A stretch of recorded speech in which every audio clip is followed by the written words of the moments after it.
Assalamualaikum warahmatullahi wabarakatuh. Bismillahirrahmanirrahim. Alhamdulillahi rabbil alamin. Salatu wassalamu ala sayyidil awwalin wal akhirin, Sayyidina wa maulana Muhammadin wa ala alihi wa sahbihi ajma'in.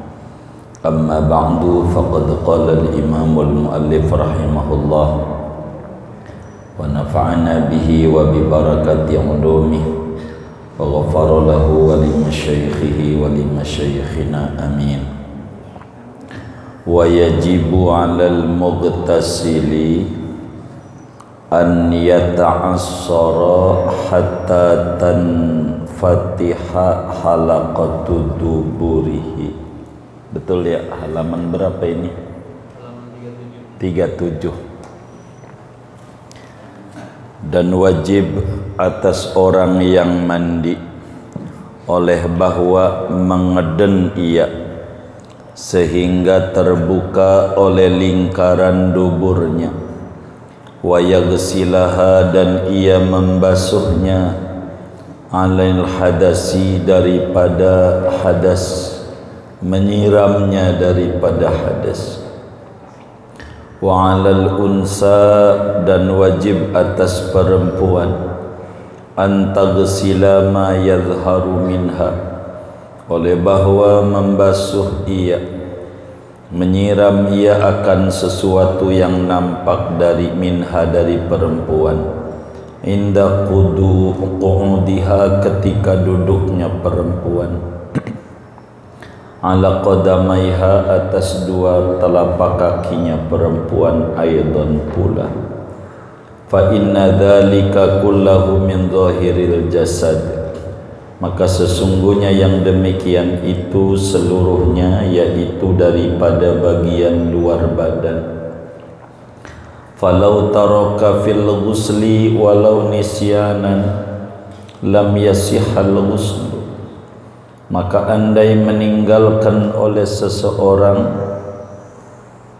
pada mandi, yakni akan sesuatu yang enggak tersiram, walau nisyanan, sekalipun yaitu lupa, lam yasihal ghuslu, maka tidak sah oleh mandinya.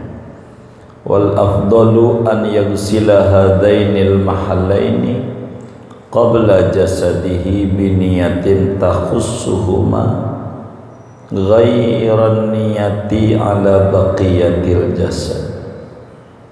Dan adapun yang paling afdal yaitu bahwa menyiram ia akan dua tempat ini sebelum badannya dengan niat yang biniyatin, dengan niat takhussuhuma, yang tertentu oleh niat akan keduanya, selain niat atas setinggalnya badan. Wallahu a'lamu bissawab. Bapak, Ibu, Saudara,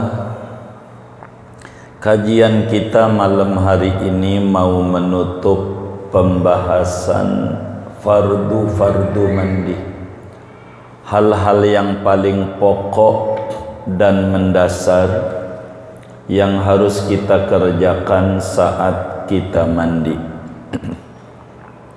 Pertemuan sebelumnya dijelaskan fardu mandi ada dua doang.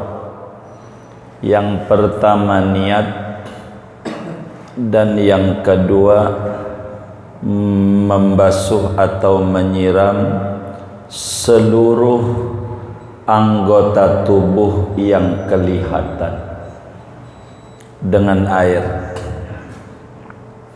Jadi fardu mandi yang kedua yaitu menyiram seluruh bagian luar tubuh dengan air, kulit maupun bulu atau rambut.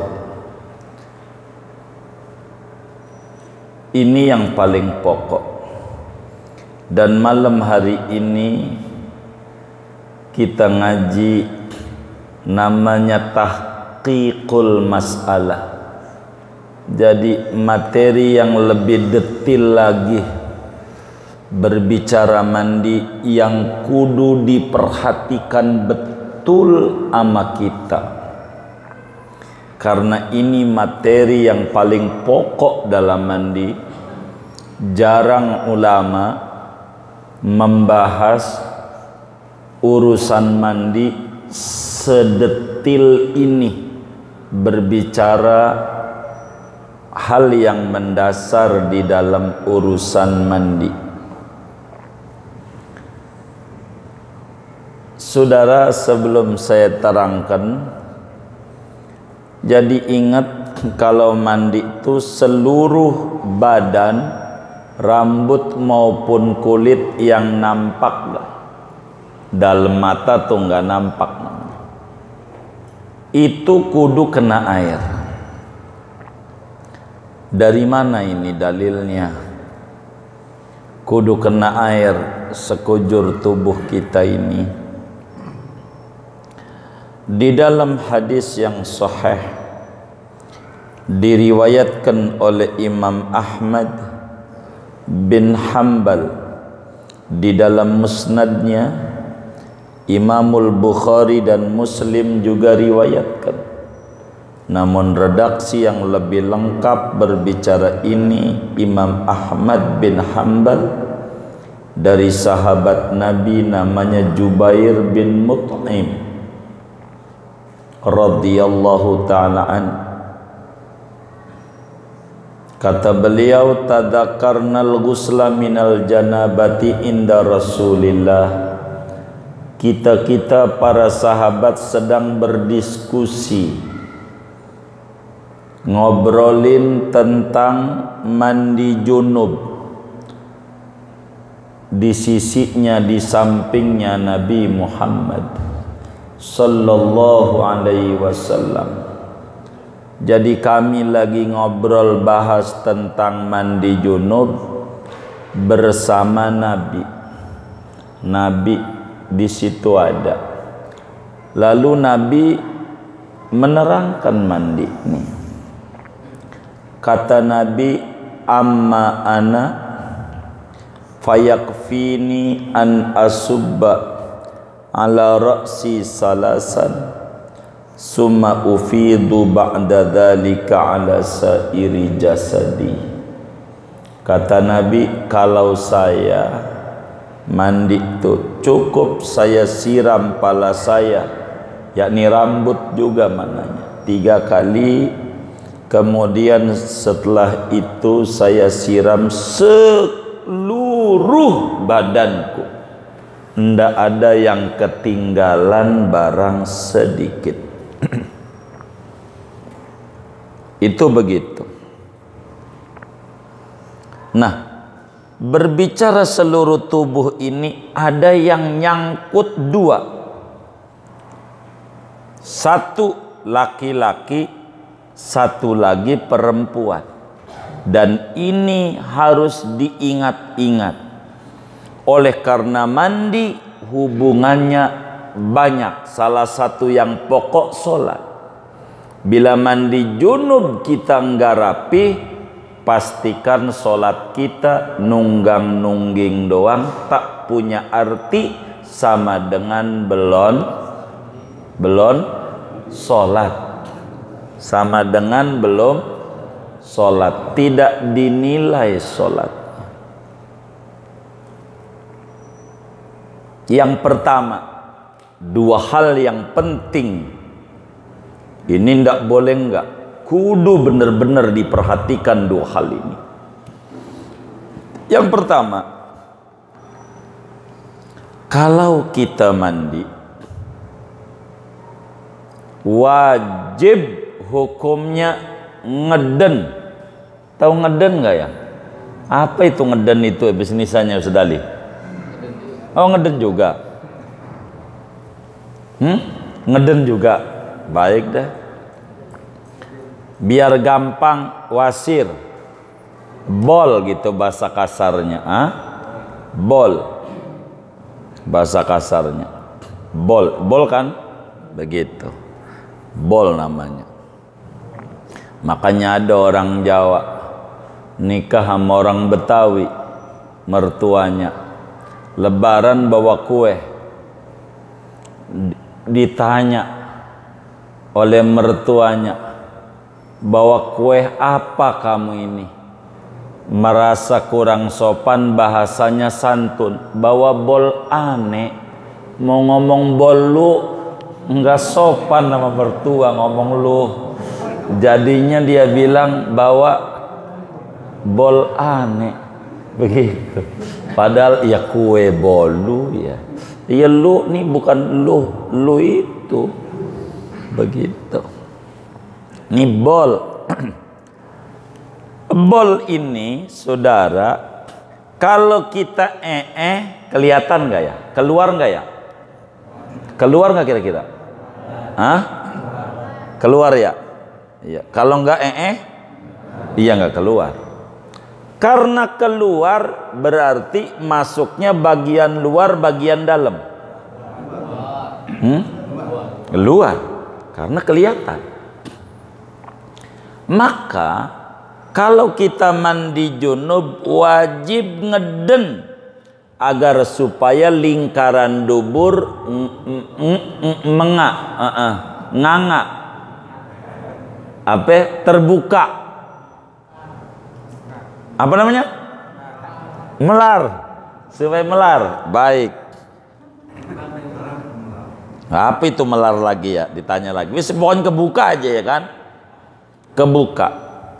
Intinya supaya bol ini kesiram untuk disucikan daripada hadas besar. Wajib. Kalaulah orang mandi lalu nggak ngeden, mohon maaf biar gampang, bolnya nggak kesiram air, pastikan mandi junubnya tidak sah, sebab ada bagian tubuh yang tidak terkena air. Sedangkan fardu mandi yang kedua seluruh tubuh yang nampak wajib kena air. Kalau kita nggak ngeden, mandinya diri, siram udah. Yang penting mandi basah. Biar kata bujangan juga mandi basah. Mandi basah nggak? Mandi basah, kagak ada mandi kering ya kan? Mandi mah basah. Kalau kita nggak ngeden, maka otomatis bol kita kagak kesirap. Andai dia tinggalin nih bol nih, lupa sih, mandi kagak sah. Kalau mandi kagak sah, udah sholat tuh yang rakaat pertama baca surat Al-Baqarah sampai kelar, rakaat kedua baca Yasin sampai kelar, ora ada hitungannya. Masuk masjidnya jadi dosa, wong junub. Diamnya dia dosa, baca Qur'annya dia dosa. Tuh begitu tuh. Ini hal penting untuk kita ingat. Repot tuh mandi junub. Nggak asal siram-siram doang. Bol kudu kena. Jangan nggak kena. Tapi anak nggak pengen mau kagak didenin. Kalau ngeden mah rada terbuka, tinggal disiram, begitu doang. Tapi biar kata dikit, kalau kagak kesiram mah maknanya enggak sekujur tubuh kena air. Ini namanya tahqiqul mas'alah. Ini luar biasa. Kudu kena. Ada yang bilang apa ya, bol tuh kelihatan ya kalau nanti aja. Kalau bininya ente liatin. Kalau nggak percaya begitu. Anaknya itu bolnya kelihatan. Begitu. Wasir. Kalau sampai kemudian keluar nggak masuk lagi, itu yang namanya penyakit ambeien. Biar nggak kena penyakit ambeien, amalannya gampang. Kalau sholat subuh, qobliyah subuh atau sunnah fajar, baca surat rakaat pertama Alam Nasroh, rakaat kedua Alam Taro. Jangan tinggal ini. Imam Ghazali menyampaikan hadis Nabi, man qara'a alam wa alam lam yusibhu alam. Siapa yang baca tuh sholat sunnah fajar qobliyah subuh, biar gampang, Alam Nasroh rakaat pertama, rakaat kedua Alam Taro. Alam Taro kaifa fa'ala rabbuka biashabil fil, surat Insyirah sama surat Al-Fil. Lam yusibu alam, maka dia tidak tertimpa penyakit berat termasuk wasir. Kagak. Baca itu. Begitu. Baca itu. Wasir. Ambeien gitu ya. Begitu tuh amalannya tuh. Mujarrabun sahih. Sudah teruji dan benar adanya. Baca itu. Tuh. Ini hal pokok dalam mandi, kudu benar-benar kita didenin. Apalagi kalau kita mandi, sebelum mandi mohon maaf dulu. Dengan sendirinya waktu cebok, bolnya keluar, kesiram. Itu mah hendak kita bicarakan. Karena belum tentu mau mandi junub, belum tentu. Intinya bol itu kudu kena air. Perhatikan betul. Ini satu. Mandi junub. Mandi Jumat sama. Cuman bedanya kalau mandi Jumat bol tunda kena, nggak dapat ganjaran. Itu dong sunat mandinya. Nggak mandi nggak apa-apa. Tapi fardunya sama antara mandi sunat sama mandi wajib. Kudu mengalirkan air ke sekujur tubuh, rambut maupun kulit dari bagian luar. Ini kudu. Yang kedua nih khusus perempuan. Yang nomor pertama, perempuan juga kudu ngeden, laki juga kudu ngeden. Yang kedua khusus perempuan. Jadi yang kedua ini bapak nih mau pulang duluan boleh, karena memang ini mau buat perempuan. Barangkali saya pulang dulu, nggak perempuan nggak apa-apa. Tapi kalau punya bininya perempuan, anaknya ada perempuan juga, ibunya perempuan, jangan pulang. Ini penting. Saya sedikit terangin, rada vulgar dikit, nggak apa-apa karena ini hukum. Saudara, perempuan ini punya watak dua. Ini yang harus difahami. Perempuan ini wataknya dua. Kalau yang kayak begini biasanya gampang nyangkutnya biasanya. Apa itu wataknya? Perempuan tuh kalau diri cemberut, kalau nongkrong ketawa.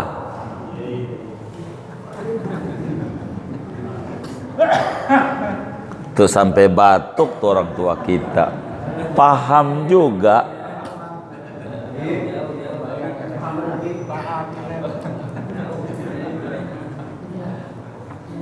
Jadi perempuan tuh kalau diri cemberut. Kalau nongkrong ketawa. Yang mau dimaksud waktu dia nongkrong tuh ada yang kelihatan karena kebuka. Waktu diri nggak kelihatan. Kalaulah dia mandinya diri, nih yang waktu nongkrong kelihatan kagak kesiram nih. Ibarat tadi tuh kayak kayak wasir tadi, kayak bol tadi tuh. Jadi ada bagian-bagian mahallul jima, dimana kalau dia diri ketutup, itu yang disebut bahasanya cemberut, ketutup gitu. Gitu. Ini jangan dibayangin begitu. Waktu nongkrong nganga, tahu nganga nggak? Iya gitu. Mangap. Kalau dibilang ketawa nggak? Mangap. Nah, perempuan ini yang harus diingat nih sama perempuan.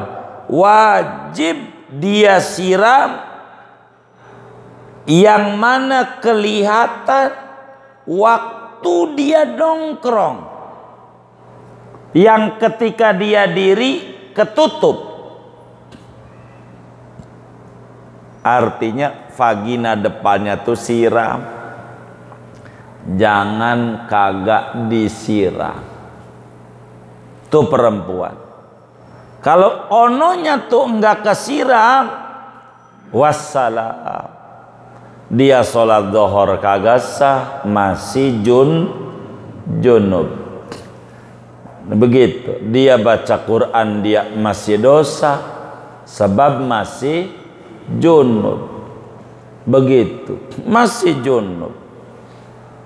Ini banyak tuh orang dikubur disiksa bukan gara-gara nggak sholat, gara-gara urusan mandi nih ora beres. Pikiran dia udah sholat bener belonan. Karena banyak yang kayak begitu tuh. Maka perempuan tuh siram yang ono. Yang ini nih wajib kudu disiram. Yang waktu nongkrong dia kelihatan nganga.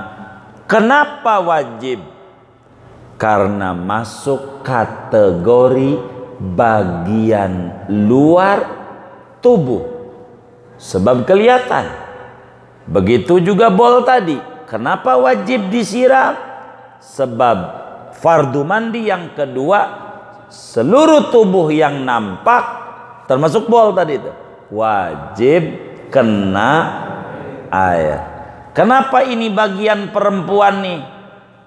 Karena waktu dia nongkrong kelihatan kategorinya bagian luar badan, maka wajib mandi yang kedua bagian luar badan kudu disiram, termasuk bagian luar bagi perempuan tuh yang kalau nongkrong mangap begitu, kalau diri mingkem.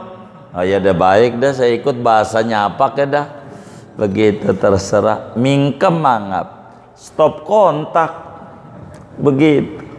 Tuh begitu. Wajib. Udah tuh tahqiq.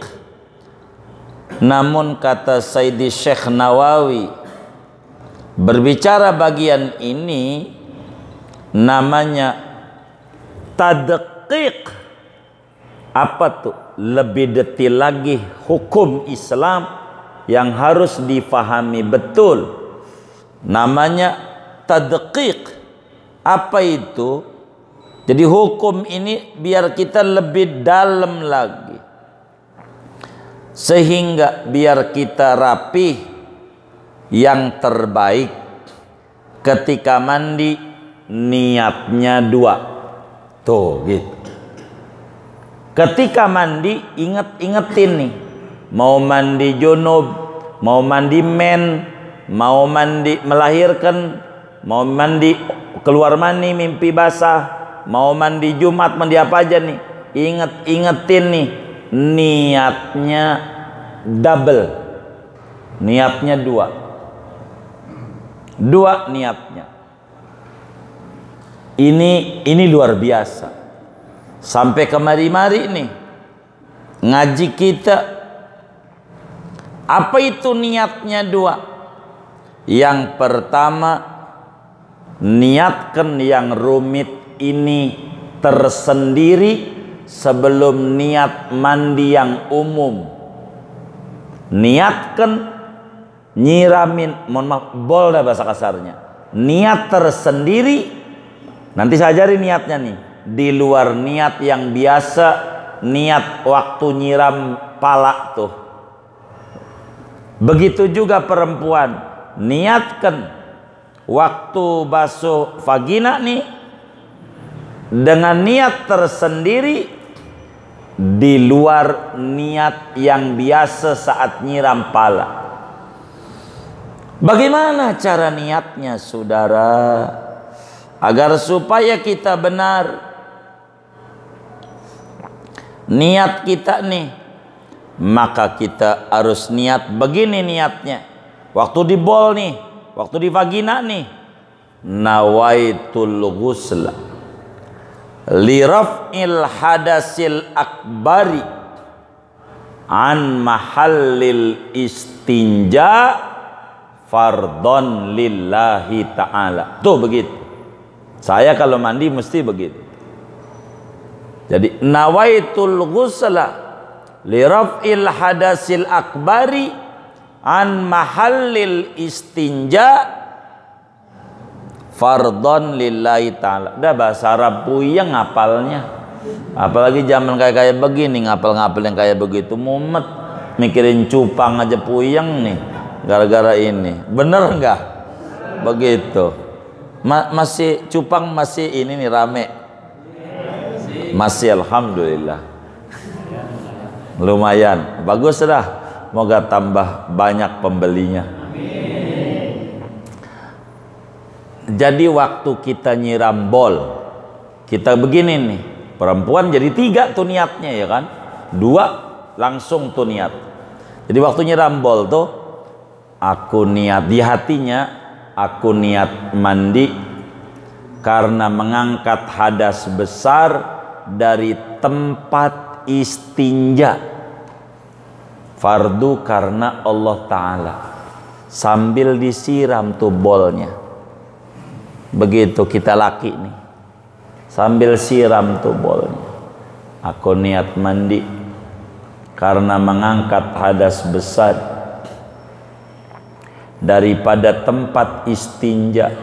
Fardu karena Allah Ta'ala. Ini jarang orang perhatiin begini nih, jarang. Makanya ini tadqiq namanya. Sampai ke sini nih.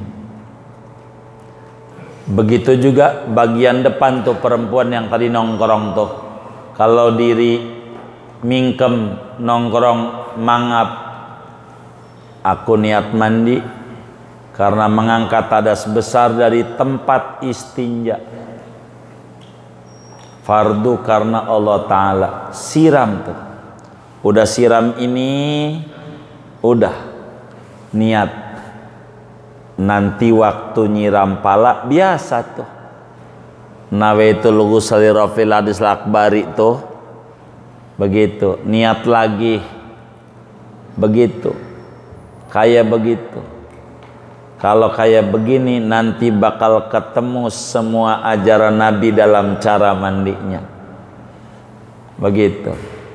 Jadi dalam mandi ala Nabi tuh pertama cebok dulu, kemudian itu habis cebok nih kita tebas tinja, disiram, mau sabunin dah, nih sabunin gitu, udah sabunin nomor 2 wudu, nomor 3 siram badannya.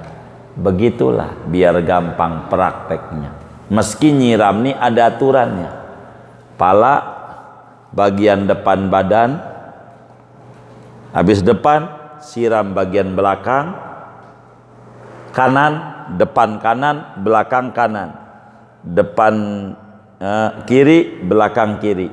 Sabunin, nyampo dah tuh. Habis nyampo siram lagi 2. Kayak tadi lagi. Begitu. Kemaluan gak dipegang-pegang. Kan udah tadi disabunin segala macam. Begitu. Udah sekali lagi penyempurna 3. Begitu. Maka bila mandi junub ini rapi, pastikan mandiin mayit bisa. Mandiin mayit itu pertama cebokin dulu, kan begitu sama. Rapihin, diurut segala macam. Udah rapi, guntingin kuku segala macam. Kalau kukunya kotor nih diiniin, bersihin. Kuping pakai cotton bud segala macam, daki-daki. Kemudian diwuduin, udah rapi wudu, baru dimandiin. Begitu. Kalau dia ngerti, karena nggak ngaji yang mandiinnya, maka mandiin dulu baru diwuduin. Karena nggak ngaji, belajarnya dari ngenekin. Tahu ngenekin? Bantu nyontoin itu ya, nyontoin, nggak ngaji, jadi repot. Itu begitu. Jadi kita yang terbaik, kata Sayyidi Syekh Muhammad Hasabullah bin Sulaiman, guru di antara guru Syekh Nawawi ini, siram dulu 2 tempat penting. Tadi mohon maaf, bol tuh sama bagian depan perempuan tadi itu, sebelum menyiram badan, dengan niat tersendiri. Sebelum nanti kita niat yang umumnya kita niat. Agar supaya apa? Supaya kemaluan kita nggak dipegang-pegang lagi. Udah rapi. Itu begitu. Mandi junub begitu tuh. Kita siram dulu, cebok dulu, didenin, niatin, basuh, sabunin, lalu wudu. Biasa wudu sampai kaki. Udah wudu, baru siram pala, niat. Begitu. Kayak begitu sampai selesai. Ntar kita praktek di terakhirnya. Karena kita masih menerangkan fardu mandi yang kedua, yaitu menyiram tubuh luarnya, rambut luar dalam. Perempuan yang rambutnya dikepang, digelung, kalau air kagak masuk kudu diurai. Kalau air kagak masuk, kalau airnya masuk enggak diurai, tak mengapa. Begitu. Ini yang ribetnya nih, rada repot. Ini syarat sholat. Matan tafasyartu intafal masyrutu. Manakala mandi ini belum beres, sehingga sebagai syarat sholat ini tidak ada, maka sholat dianggap tidak ada oleh agama. Meski nunggang-nunggingnya kelihatan, sama dengan tidak sholat, sebab dia masih belum benar pada mandinya. Dan ini penting menuntut ilmu kayak begini, supaya kita mandi junub tuh bener adanya. Kalau perempuan yang ibu-ibu nih, mumpung kita ngaji dan ingat, meski nanti di sunah-sunah nanti bakal kita bedah, habis mandi junub, khususnya kalau ibu-ibu, dikasih kapas kecil, ditaruhin minyak misik kesturi, ditempelin di vaginanya. Ini ajaran supaya nggak kena mium, kista, segala macam, rahimnya bagus. Kelemahan perempuan itu kurang peduli sama organ intimnya, jadi pakai minyak. Kalau ditaruh di kapas pakai minyak, itu nanti akan keluar tuh keputihan tuh, kayak keringat gede-gede sebiji jagung. Itu keputih, jadi sehat dianya. Perempuan tuh pakai minyak. Saya nggak punya itu minyak buat begituan. Di salon Anita aja, ke salon depan tuh salon, kagak ada. Ya kagak ada, bekas ikan goreng, ikan peda juga nggak apa-apa dah. Habis kagak ada, mau bagaimana ya? Semutan begitu, pakai itu. Ada minyaknya, jadi minyak paling agak zaitun dah. Kan ada zaitun mah itu punya, itu tahu dia. Ada minyak kasturi yang bagus, menyengat baunya, jadi menyedot dia. Karena perempuan ini lain, paling boros diisi di celana dalamnya tuh, cepat bolong perempuan itu, cepat bolong. Ke pasar malam lagi, bener nggak Bu? Tuh, iya tuh, begitu. Coba begitu, kayak begitu. Ini dia harus belajar tentang hal-hal yang kayak begini supaya dia faham. Begitu. Ini hal yang paling pokok dalam mandi yang orang kurang perhatikan. Urusan junub bahaya. Di dalam kitab Irsyadul Ibad Syekh Zainuddin Al-Malibari menjelaskan cerita ada seorang yang rajin ibadah saat meninggal dunia 3 hari dimimpi oleh kawannya, bagaimana kamu di alam kubur, ma fa'alallahu bik, diperlakukan apa sama Allah. Waduh, sabanari ditumbukin oleh babi mulu sabanari. Emang apa? Ada yang ketinggalan dari anggota mandi yang gak kesiram. Pikir saya udah sholat, belum ternyata. Gara-gara itu saya dicakarin mulu di kubur. Persoalan kecil. Karena itu kitab kita dibahas penting, wajib didenin. Bol tuh biar kebuka. Kedua, wajib perempuan itu disiram yang kelihatan, yang mangap saat dia nongkrong, yang kalau dia berdiri mingkem, begitu ya. Mangap sama mingkem kan tahu juga ya. Iya baik, bahasa Karang Tengah juga tuh. Iya baik, takut salah doang sayanya bahasanya. Ini nih pokok saudara, pokok. Ini adalah masalah yang jarang diterangkan sampai seperti ini. Maka biar kata kitab ini kecil, Riyadul Badi'ah, tapi betapa detilnya berbicara tentang mandi ini. Ya Rabbana ya Karim. Cobalah kalau kita nggak ngaji, dikata siram-siram aja, nggak ada tuntunannya dikata mandi junub ini begitu.